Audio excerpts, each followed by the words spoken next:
I have worn glasses almost my entire life. When I was in second grade, I needed lenses to help me see.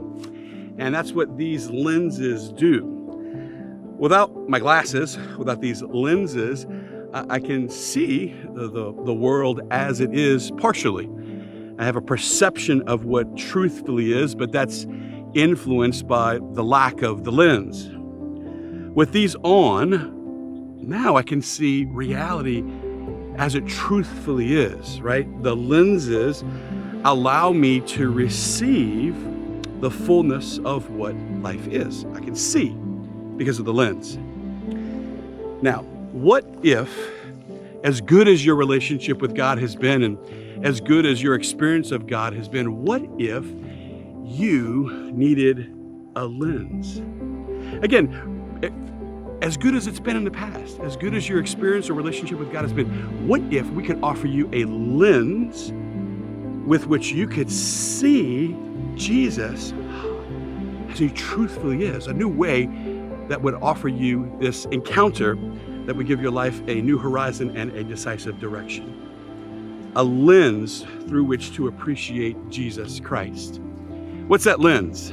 Well, you ever wonder how the Bible starts? The Bible starts with a wedding between Adam and Eve. And that wedding between Adam and Eve, the marriage of Adam and Eve, is pointing to the marriage between God and humanity. And the perfect marriage between Adam and Eve reflects the perfect marriage between God and humanity. The Bible ends with a marriage, right? The wedding feast of the Lamb with the bride. The Lamb, of course, being Jesus, and the bride being us, the church.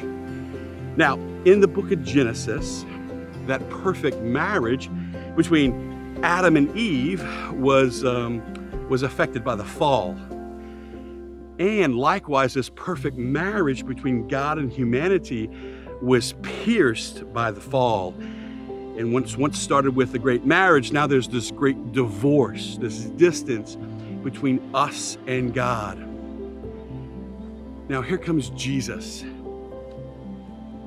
Jesus, he comes to us with an interesting image that he brings to us. The first miracle that he ever performed was at the wedding of Cana.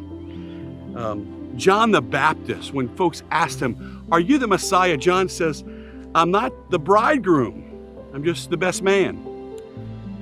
Later on in the Gospels, where Jesus is being questioned by the scribes and Pharisees about why his disciples don't fast, he says, "Can the wedding guests fast when the bridegroom is with them?" Jesus is the bridegroom that Isaiah prophesied about and that all of humanity needed. He's the bridegroom who has come to, as the bridegroom, find his bride, us, the church, and to wed us back to God. It's all about love.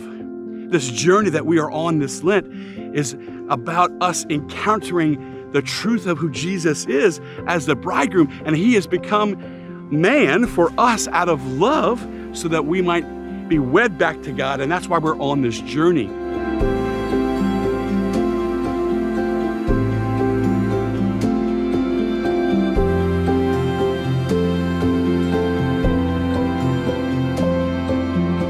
This week, as we are in the first week of Lent, we're going to discover Jesus in the Gospel of Luke chapter 9, where he says he was resolutely determined to journey to Jerusalem. What begins for us in this first week of Lent is this epic journey to Jerusalem. As we enter into the story, as we enter into the journey with Jesus on his last final journey to Jerusalem.